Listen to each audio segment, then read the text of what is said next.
සීතලයි. සීතල නැතුව ඇයිද? ජෝසියක්වත් අරගෙන ඇවිල්ලා නැහැ. කඩේ ගිහපු විතර වෑන් එකට නැග්ගේ.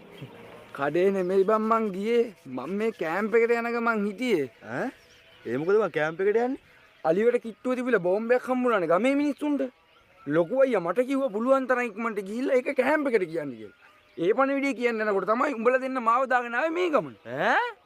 ඊ වගේ පණිවිඩයක් තියෙද්දි අකෝ උඹ අපිත් එක්ක ට්‍රිප් එකක් ආවේ.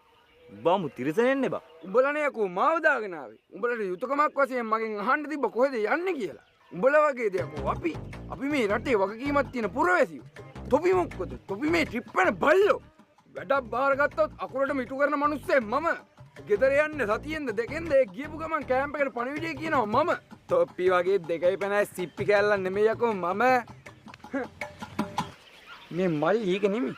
සීතලට බොන්නේ බීඩියක් එහෙම නෑ නේ. අනේ ඵලයකෝ යන්නේ. ඉන්දකින් තොපි ට්‍රිප් යන්නේ අතේ බීඩියක් නැකලකන්නේ. කොම්බලම ගමඩ කියපු ගමන් මොන ගමඩම කියනවා වෙච්ච ඉද්දිය. පණිවිඩය කියන්න කලින් මව දාගෙන නුවර ගියා කියලා.